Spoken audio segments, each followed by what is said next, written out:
ini dia fungsinya untuk mencari fokus dari suatu kalimat dan untuk mencari relation atau hubungan antara suatu kata dengan kata yang lain di suatu kalimat. Contoh, misalkan Ari melihat Pak Guru sedang bersama anak beliau. Beliau ini maksudnya siapa? Ari atau Pak Guru nih? Kalau manusia kan kita mudah kan mengetahui itu Ari melihat Pak Guru sedang bersama anak beliau. Oh, berarti beliau ini Pak Guru gitu. Tapi kalau komputer dia bagaimana caranya tahu hubungan seperti itu? Caranya pakai multi attention ini. Caranya sebenarnya pakai attention. Kemudian multi head ini konsep yang ditawarkan oleh papernya ini. Okay. Contoh, saya adalah seorang murid. Kita mencoba mencari posisinya saya di kalimat ini itu sebagai apa? Atau saya ini dia hubungannya apa di dalam kalimat tersebut?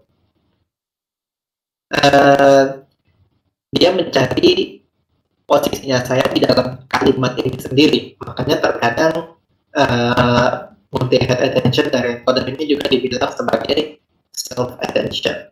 Okay. Karena dia mencari hubungan kata tersebut dengan posisinya pada kalimat tersebut. Jadi kita akan mencari saya hubungannya dengan kata saya itu apa? Saya hubungannya dengan kata adalah itu apa? Saya hubungannya dengan kata seorang itu apa? Saya hubungannya dengan kata murid itu apa? Dan tidak hanya kata saya itu, tapi dilakukan juga untuk adalah. Kemudian dilakukan juga untuk kata seorang, kemudian dilakukan juga untuk kata-kata yang selanjutnya sampai selesai. Nah, setelah ini selesai, jadi kan kita dapat hubungan antara kata tersebut dengan kata-kata yang lain.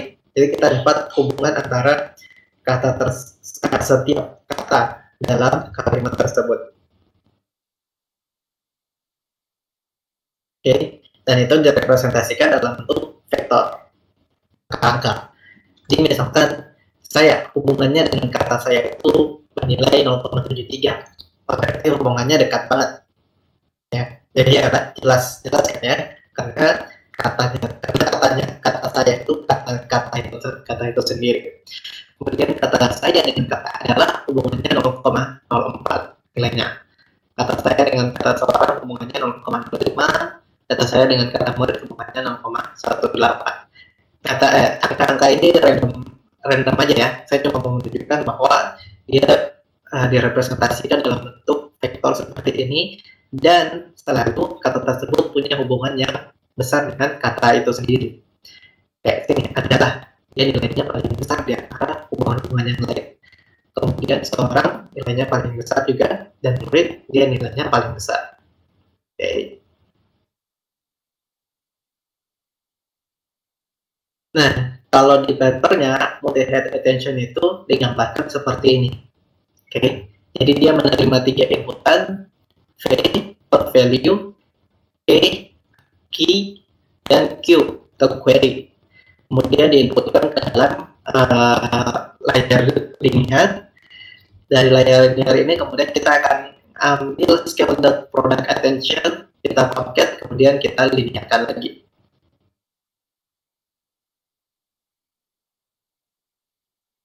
Scale.product itu digambarkan seperti ini.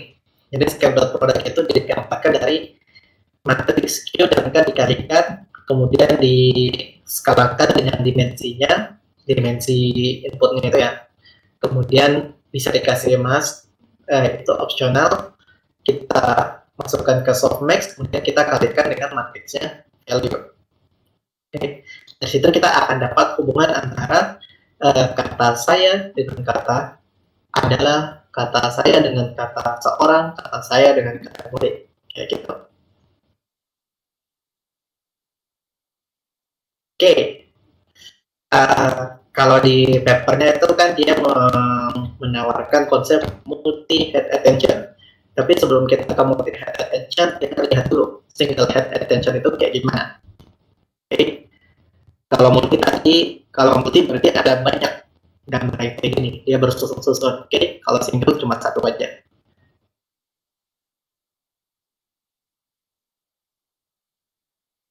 Nah, Z ini didapatkan dari rumus ini. Subvectnya matriks Q kali transpose matriks K dibagi dengan dimension dikali dengan value. Kalau teman-teman bingung lihat rumusnya, sebenarnya rumusnya itu hanya gambar aja. Gambar ini sama aja sebenarnya. Jadi rumusnya itu cuma kan intinya sama kan, Q dikalikan K, kemudian di scale dibagi dengan dimensi, kemudian dimasukkan softmax dan dikalikan dengan V. Oke. Jadi kayaknya lebih enak lihat gambar ya daripada lihat rumus. Oke, kita lihat nih. Misalkan input dan ke encoder yang pertama tuh kayak gini. Saya punya kalimat, saya adalah seorang murid, dan setiap kata itu dia punya word embeddingnya masing-masing. Oke. Input flow-nya itu terjadi seperti gambar ini. Oke. Kita inputkan saya ke dalam multi head attention, inputkan nilai Z, dapatkan R. Oke. Dan itu terjadi untuk setiap kata. Nah, tapi pada saat implementasinya sebenarnya cara ini tidak apa istilahnya ya, tidak pas untuk implementasi. Oke. Karena yang pas dan lebih cepat itu kalau kita representasikan dalam bentuk matriks. Ini misalkan matriksnya ini kita susun semua tadi.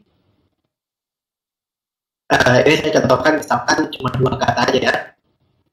Oh, tidak muncul gambar ya? Tunggu. Cek. Ini muncul nggak nih? Muncul Pak pada slide encoder multi-head attention. Tadi yang hilang itu dari mana ya? Oh, udah katanya. Oke, lanjut ya. Jadi pada penerapannya setiap word embedding dari setiap kata itu tidak kita masukkan dalam bentuk satu persatu itu, tapi kita representasikan dalam bentuk matriks seperti ini. Oke, jadi disusun semua baru kita inputkan sekaligus.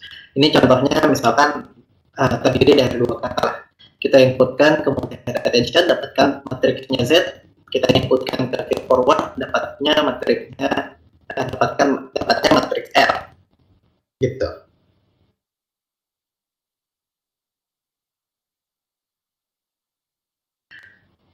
Nah, contoh. Akan kita punya kata saya adalah seorang murid. Kita susun ke dalam bentuk matriks dari seluruh word embeddingnya.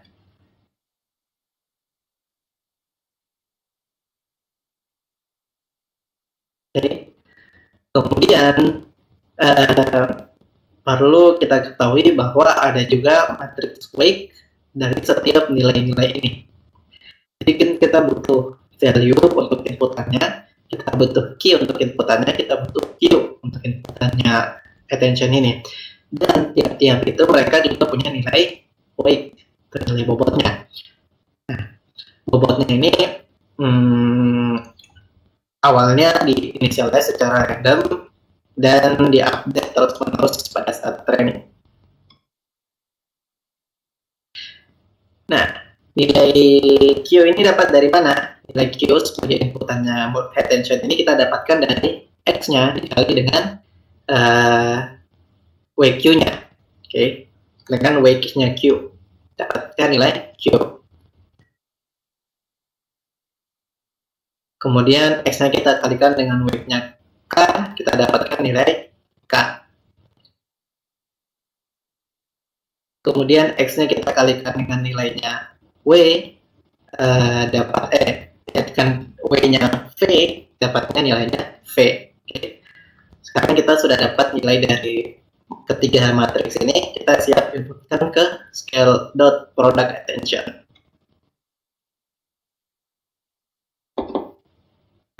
Nah, sekarang kita sudah dapat nilainya, kita siap menghitung Z dengan rumus yang tadi itu, atau dengan gambar ini.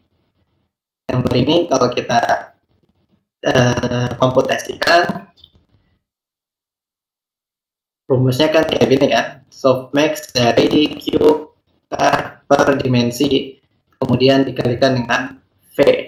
Oke, dimensi ini dimensi dari vektornya ya.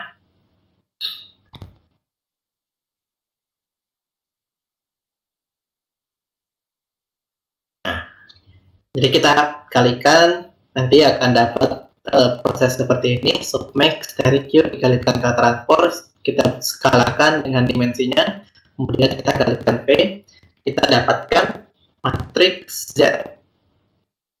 Oke.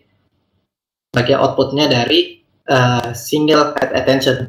Kita tadi masih bicara single ya.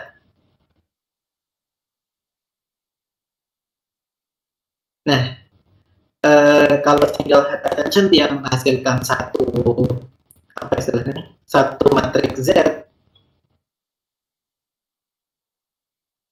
berarti kalau multi head attention dia kita punya banyak yang kayak begini, dan kita akan menghasilkan banyak matriks Z. Oke, sebanyak H. Nah, itu maksudnya head. Nah, pada paper aslinya itu mereka menggunakan Fastfunding itu dia pakai nilai head 8. Jadi akan ada 8 vektor Z itu. Oke. Kemudian feed forward neural network itu dia cuma terima satu matriks sebagai inputan aja. Padahal kita punya 8 matriks hasil dari multi head attention-nya ini. Nah, gimana 8 ini kita bisa, dari 8 ini kita bisa tetap pakai satu matriks? Caranya kita concat ya, ada concat di sini. Jadi hasil inputan dari yang hijau ini tadi kita masukkan ke dalam layar concat.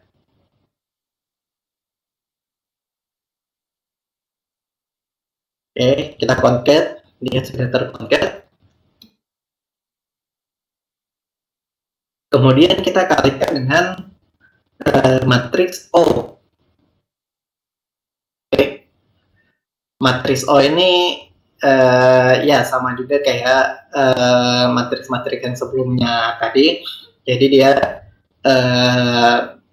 memang ada di situ, memang ada di modelnya, dan dia diupdate selama training. Dari situ kita bisa dapatkan satu nilai Z yang linear. Oke. Jadi kita dapat nilai Z yang merepresentasikan seluruh nilai Z semuanya yang ada dalam ini.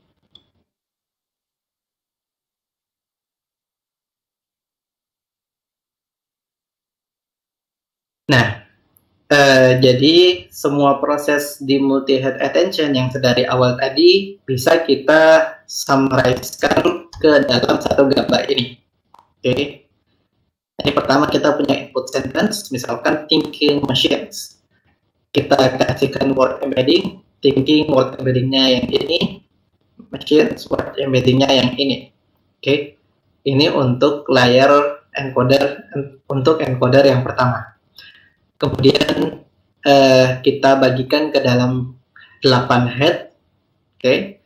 Kemudian kita kalikan X-nya atau R-nya dengan wake matriksnya. Oke. R-nya ini maksudnya karena di encoder yang kedua dan kedua sampai ke-6 dia akan menerima R berupa input, dia tidak terima X. Kita kalikan untuk dapatkan nilai Q, K, dan V. Oke, sampai 8 dia ada 8 nilai Q, K, dan V. Kita masukkan persamaan yang tadi terhadap nilai-nilai ini, kita dapatkan nilai Z. Ada 8 matriks Z. Kemudian kita concat dan kita kalikan dengan matriks O, kita dapatkan nilai Z, output dari multi head attention. Oke, dapatkan nilai Z. Kemudian kita masuk ke feed forward. Ya, feed forward ini apa? Feed forward ini ya biasa aja, cuma sekedar feed forward neural network aja. Oke. Cuma sekedar multi-layer perceptron dari neural network aja. Kita inputkan Z untuk dapatkan R. Oke, gitu aja.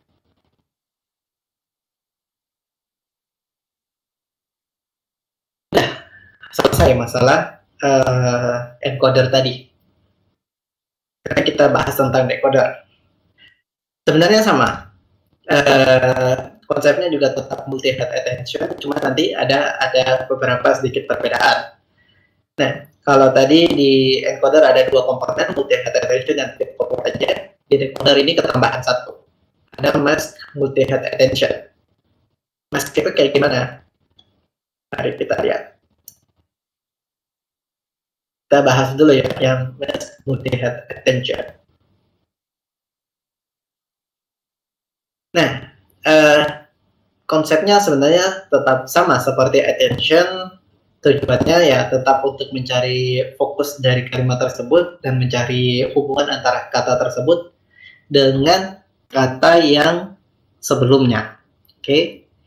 Jadi kalau teman-teman perhatikan, tadi kan kita inputkan outputnya ini, inputkan targetnya ini step by step kan, berdasarkan step di sequence-nya.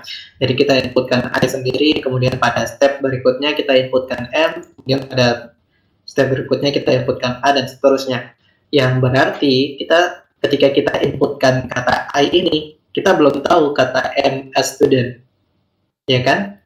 Dan ketika kita inputkan kata M, kita belum tahu kata as student. Ketika kita inputkan kata A, kita belum mengenal kata student. Oke, tapi kita hanya bisa mencari hubungan kata tersebut dengan kata yang sudah pernah muncul sebelumnya. Jadi M hanya bisa kita cari hubungannya dengan I dan M. Kemudian untuk E hanya bisa kita cari hubungannya dengan kata-kata sebelumnya, kata I, kata M, kata E. Kemudian untuk student, karena dia kata yang terakhir ya, jadi kita bisa cari hubungannya dengan semua kata yang sudah muncul.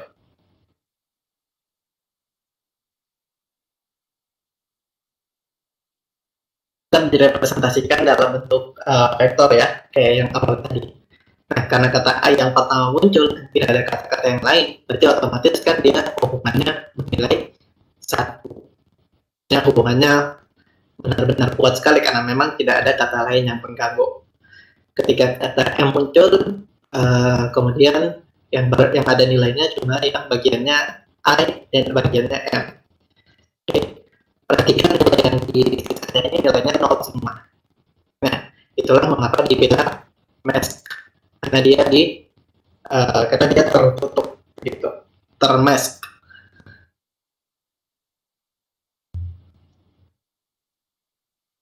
Oke, sudah inti, tapi proses-proses selanjutnya tetap sama kayak multi-head attention sebelumnya. Dan yang selanjutnya kita bahas tentang encoder decoder attention. Jadi pada referensi lain mungkin namanya bukan multi-head attention lagi, tapi disebut juga encoder decoder attention. Jadi kalau teman-teman yang di referensi lain sebutannya encoder decoder attention, itu sama aja ya, sama aja. Itu berarti maksudnya multi-head attention di decoder.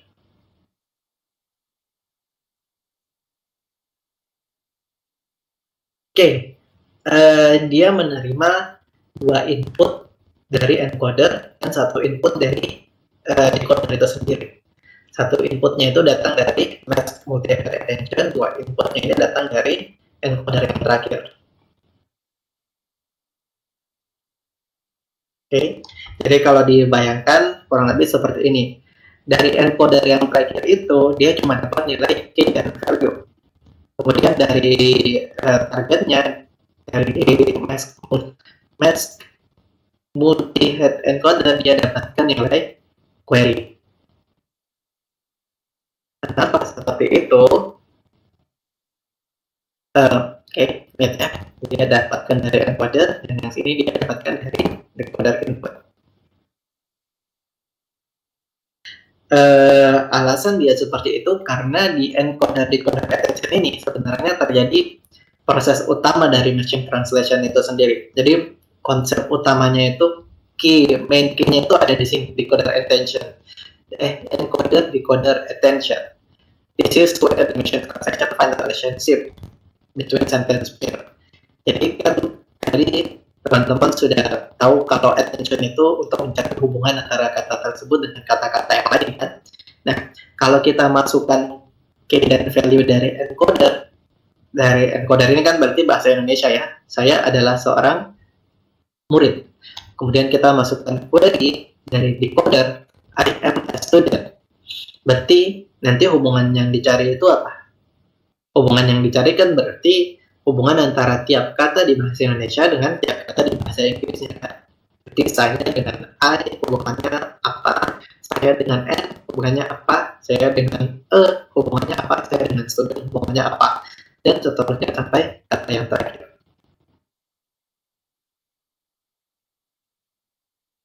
Oke, selesai sudah bagian encoder dan decoder. Tapi tadi itu belum belum terlalu detail ya. Kita tambahin lagi nih. Ada yang namanya add dan normalize.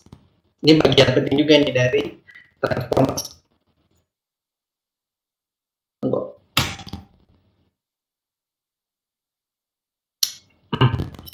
Tadi kan kita udah bahas multi-head attention, kita udah bahas feed forward, tapi ada bagian detailnya yaitu add dan normalize yang bagian warna merah-merah ini.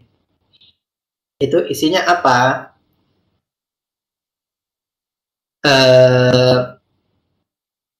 Misalkan ya, encoder bentuknya seperti gambar tadi itu. Nah, kalau kita detailkan, ya bentuknya ada layer add dan normalize di setiap outputnya.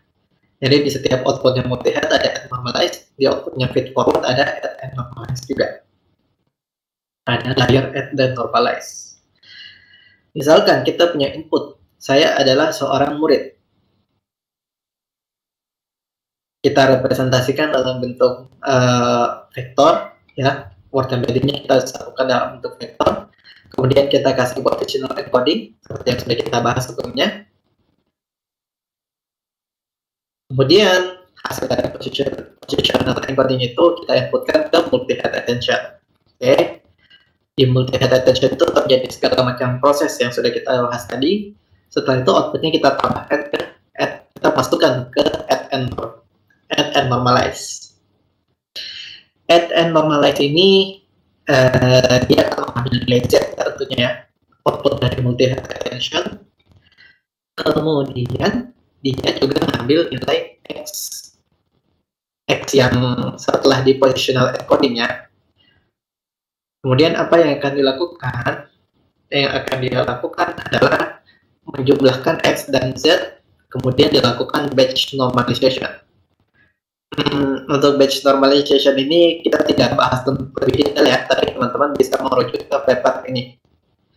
Batch normalization yang diperkenalkan oleh Google.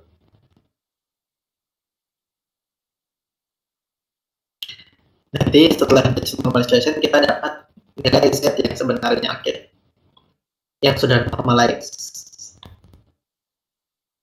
Kemudian kita lanjutkan lagi untuk selanjutnya. Oke. Sepertinya sudah ya semuanya tentang transformer. Kita sudah bahas secara detail tentang transformer. Kita lihat performanya sekarang.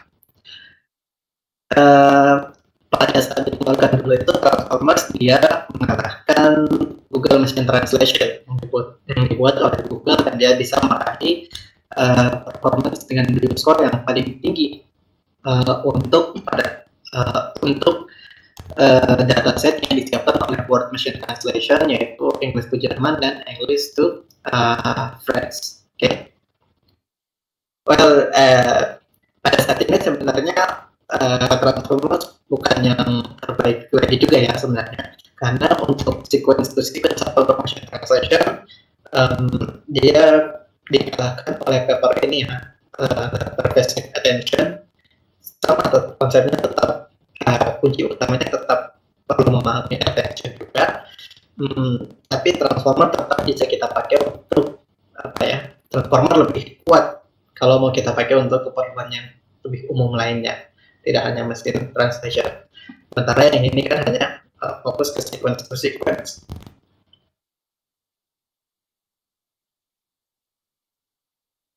Oke, transformer development. Transformer ini kita bisa pakai untuk apa aja? Sebelumnya transformer dikembangkan menjadi transformer XL, kemudian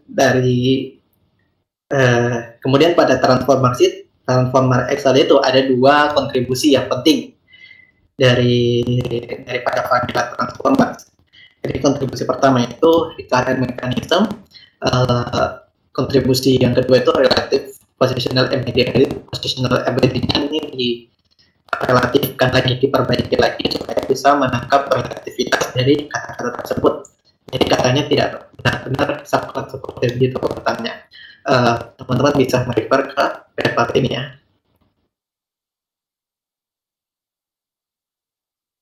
Kemudian ada juga yang namanya BERT, Pre-Training of Deep Bidirectional Transformers, dan fungsinya itu untuk language understanding. Jadi membuat language model.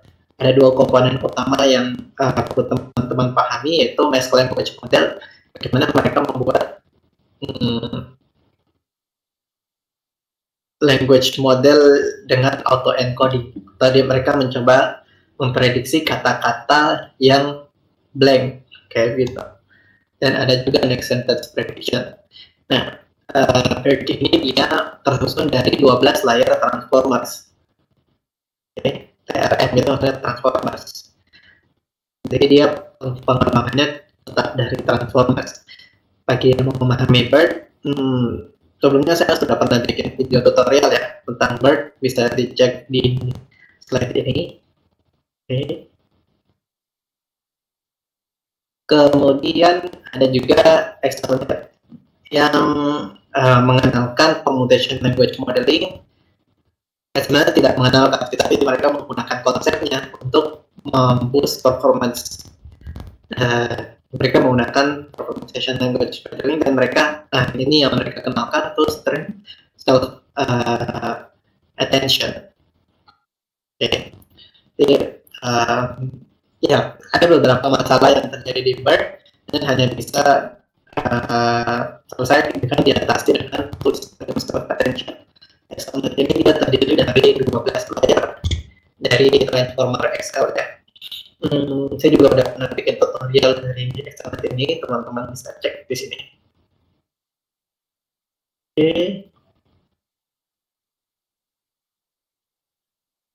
Oke, sudah ya.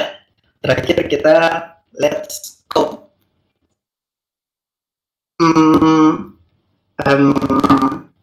Teman-teman bisa buka codingan ini atau mungkin yang mau tetap perhatiin di layar juga nanti gak apa-apa, nanti saya share screen, tapi teman-teman juga bisa simpan linknya mungkin pengen coba-coba. Dan ini juga transformer from scratch, penting juga teman-teman coba untuk bikin implementasi transformer dari scratch, dan TensorFlow itu sudah menyediakan, jadi ini bisa teman-teman pakai dan menurut saya ini membantu sekali sih untuk memahami detailnya transformers. Tapi pada kali ini kita tidak pakai transformers from scratch ya, kita akan pakai package yang sudah tersedia untuk bikin machine translation.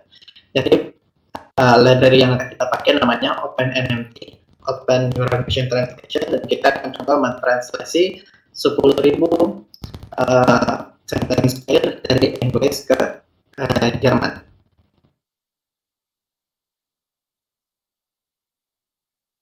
Referensinya ini saya ini dulu ya, share screen ya.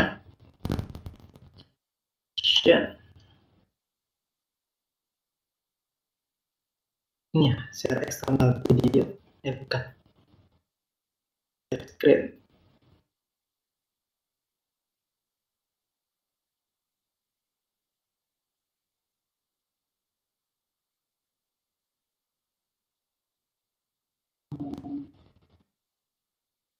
Oke,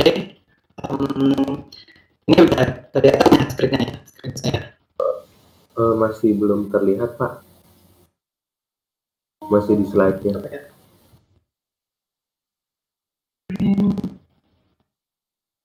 Screen. Oh.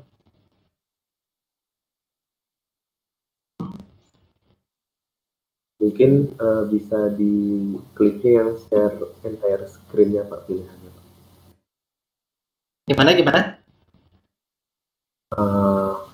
Kan pertama, oh ini udah berubah nih. Oh, udah nih kayaknya ya. Oh iya, sudah. Oh ya.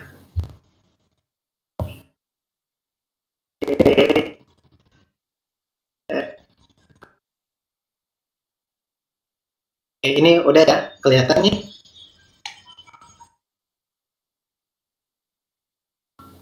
Ya, baik, Pak. Oke ya.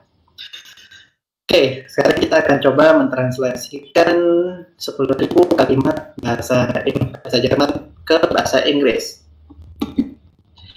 Nah, kita tidak akan benar-benar mentrainnya karena butuh waktu yang sangat lama, dan apalagi kita pakai Google Colab.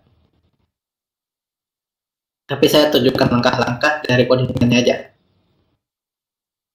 Tapi kita cek dulu apa kita punya GPU atau enggak. Dan yang paling penting, training machine translation dengan transformers ini pakai GPU ya, jangan pakai CPU. Karena saya sudah pernah nyoba dan nggak akan selesai kalau pakai CPU ya. Saya sempat juga training sekian juta sentence bahasa Indonesia dan Chinese pakai 3 GPU aja itu sekitar 2 mingguan atau 2 mingguan baru selesai trainingnya.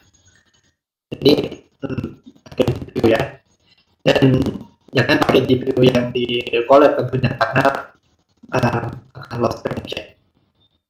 Oke, kita punya satu GPU Tesla P116GB. Kita install package-nya OpenNMT TensorFlow.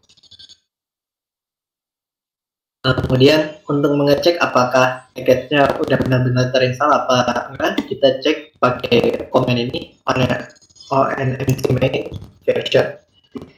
Oke, kita dapat OpenNMT versi 2.11.1. Selanjutnya kita install datanya. Download datanya. Kita install paket widgets dulu supaya bisa download datanya. Datanya bisa teman-teman nonton di ini ya, S3 Amazon AWS.com. Kemudian di ekstrak cuma 3 mega ya. Nah, datanya itu kayak gini. Ada SRC, ada target. SRC-nya itu English, targetnya itu Jerman. Dan ada data validation, data training, dan data testing. Oke. Kemudian kita lihat aja dulu datanya. Target testing. Nah, ini bahasa Jerman nih. Atau belum dan kawan dan seterusnya. Translate itu di file yang sama dan dengan baris yang sama. Oke.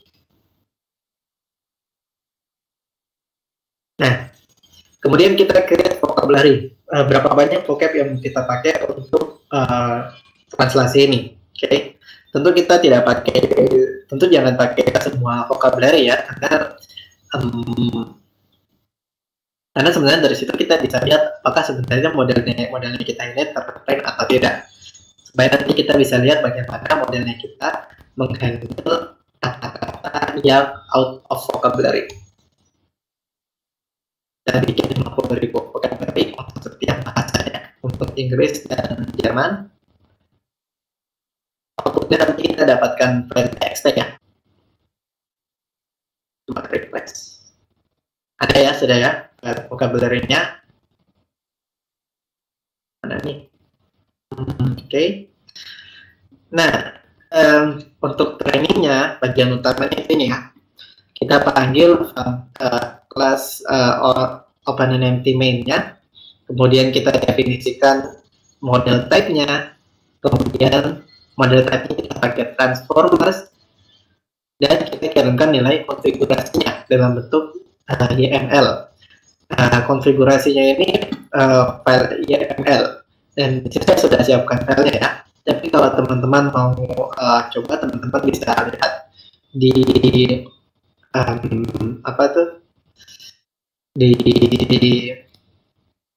webnya OpenNMT yang sudah saya tunjukkan di slide tadi. Saya nggak akan jalankan ini ya, karena lama sekali.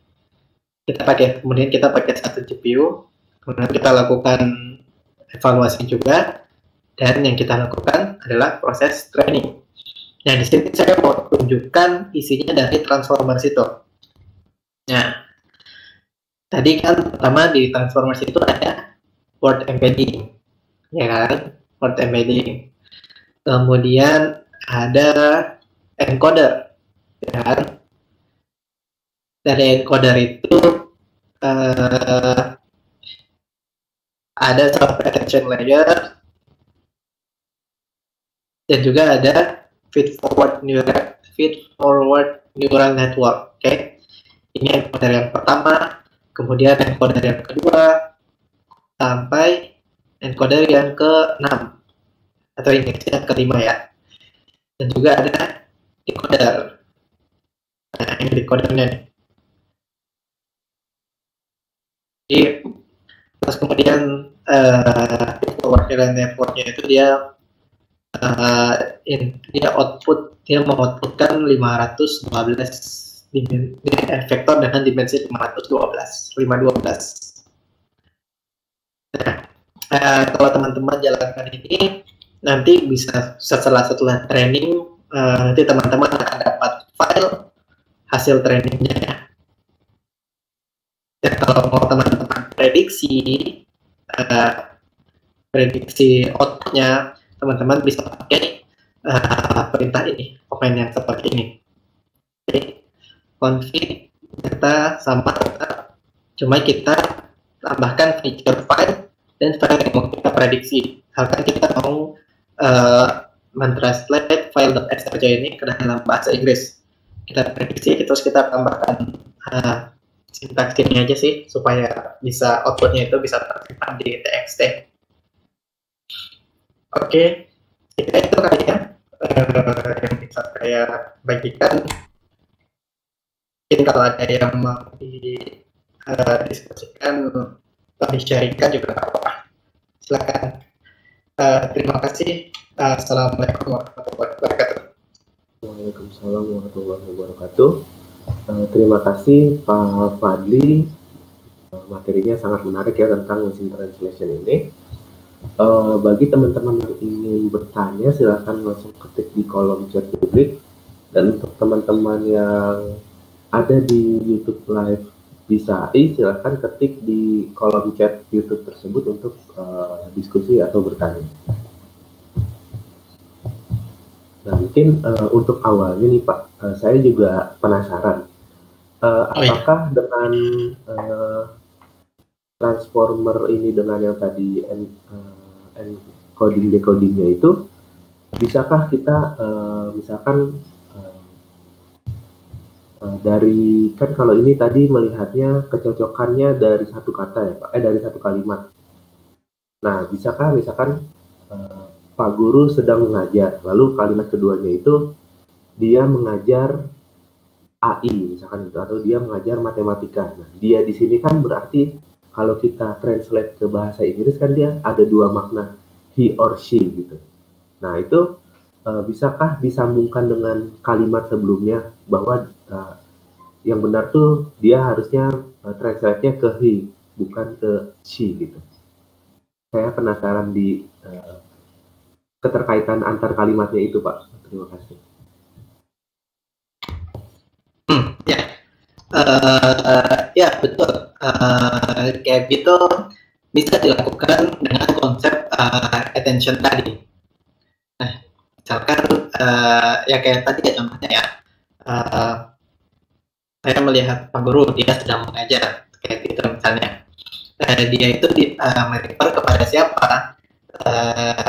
Merefer kepada Pak Gurunya kan, dan itu tetap bisa teratasi dengan konsep attention tadi itu. Ya kalau jawabnya bisa enggak, bisa-bisa aja. Cuma Transformers ya didesain untuk itu ya. Tapi Transformer itu dia sebenarnya lebih didesain untuk sequence to sequence. Jadi bagaimana kita punya input sentence, kita generate sentence yang lain dalam bahasa yang lain misalkan. Nah, jadi untuk kayak begitu mungkin kita bisa pakai developmentnya tadi dari Transformer, misalkan kayak XL-nya yang dia punya next sentence prediction dan word tadi dia lebih karena mereka XL dan word itu kan language understanding ya, jadi dia bisa lebih paham permasalahan kayak gitu. Tapi tetap sih memang konsep dasarnya itu dari Transformer dan attention tadi. Ya. Oke, baik Pak. Itu ya. Terima kasih jawabannya. Nah, di sini dari teman-teman penonton di YouTube juga ada yang tertarik nih Pak. Mulai ada beberapa pertanyaan. Yang pertama ada pertanyaan dari Pak Yasir Abdurrahman. Matriks value key dan query mempresentasikan apa Pak? Mungkin bisa dijawab Pak. Ya. Matriks Q, key, dan query itu matriks yang sebenarnya sudah ada di Transformers ya, dan dari awal training itu dia direpresentasikan dengan angka random. Yaitu justru objektif dari trainingnya Transformers ini kita mencoba men-training matriks Q, K, dan apa tadi?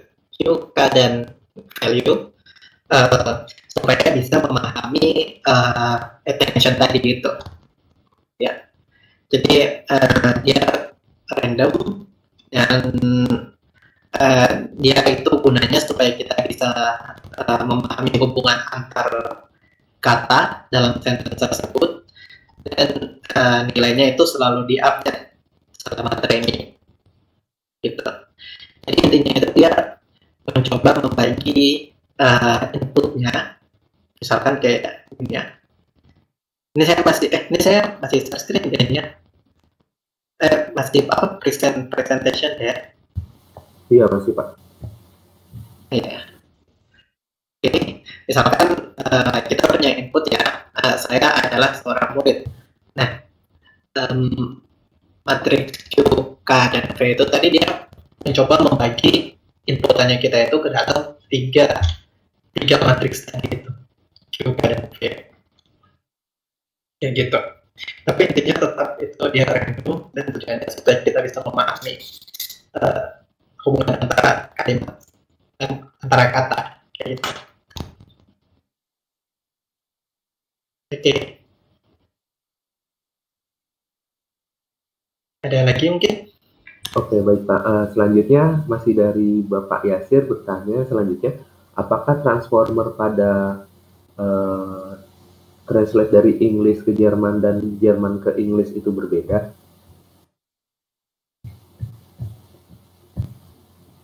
Ya, betul. Jadi arahnya ini beda ya. Jadi kalau Jerman ke Inggris kan berarti posisinya Jerman itu sebagai source dan Inggris itu sebagai target. Dan ketika kita mau bikin Inggris ke Jerman, tentu kita harus kita train lagi. Atau mungkin kita cari model yang bisa langsung bidirectional, kita bisa langsung dua bahasa, multi language. Dan ya jadinya beda. Dan kalau di codingannya pun Coba saya share screen-nya. Di codingannya pun kita harus membedakan itu. Oke, mana tadi? Ini screen saya kelihatan ya? Terlihat, Pak. Ya. Oke. Tadi pada saat training kan kita butuh config data.yml. Ini dia butuh kita buka ya config.yml. Jadi pada saat training kita harus mendefinisikan di dalamnya itu kita pengen source-nya itu bahasa apa. Misalkan kayak gini. Jadi kita punya data, ada training, ada eval, dan ada source. Ada vocabulary. Gitu. Misalkan training feature. Training feature itu maksudnya source-nya kita. Source-nya kita itu bahasa Inggris. Dan train label. Train label itu targetnya. Targetnya bahasa Jerman. Berarti filenya kita masukkan di variabel ini. Jadi hanya satu arah aja. Oke, itu ya. Oke, baik Pak. Selanjutnya pertanyaan terkait ada juga pertanyaan tentang OpenNMT tadi Pak. Apakah di dalam transformer OpenNMT sudah terdapat word embedder? Kalau sudah terdapat, apakah tidak perlu melakukan word embedding lagi Pak? Ya, betul. Jadi kalau kita pakai OpenNMT ini kita sudah tertolong end-to-end ya, dari awal sampai akhir. Kita hanya perlu masukkan datanya kita aja. Datanya itu berupa kumpulan kalimat ya dalam tiap bahasa dan direpresentasikan dalam tiap bahasa. Maksudnya misalkan kita punya data untuk bahasa Inggris dan bahasa Jerman, kita pisahkan ke dalam dua file txt dan data kita ada 10.000 baris untuk setiap filenya itu, dan baris ke satu itu translasi dari baris ke satu di file yang lain kayak gitu sampai seterusnya baris ke 10.000. Iya, gitu ya. Nah, selanjutnya pertanyaan yang cukup menarik Pak. Bagaimana melakukan tuning pada transformer? Oke, tuning transformers ya. Sebenarnya tuning transformers itu tergantung mau tuning tergantung mau tuning untuk apa ya. Tapi di GitHub-nya itu biasanya sudah diperlihatkan cara kita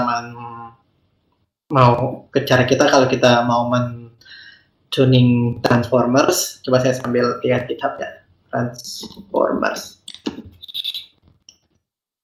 Tapi sebenarnya tanpa kita tuning pun PyTorch itu sudah menyediakan kita untuk keperluan yang kita butuhkan. Misalkan kita mau pakai untuk sentence classification, sentiment analysis, atau kita mau pakai untuk apa lagi misalkan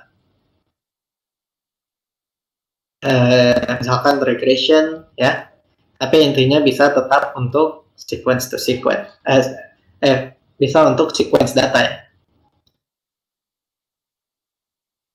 Nah, jadi mungkin bisa dicek langsung ya di GitHub-nya Transformers ya. Dan yang sudah terfine tune tentunya sudah tersedia di apa namanya PyTorch.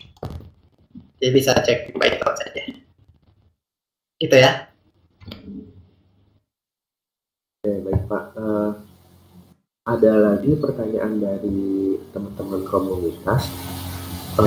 Kira-kira apa sih Pak kesulitan kalau kita ingin dalam proses membuat mesin translation ini, kira-kira Pak tahapan yang paling sulit itu sekiranya di mana Pak?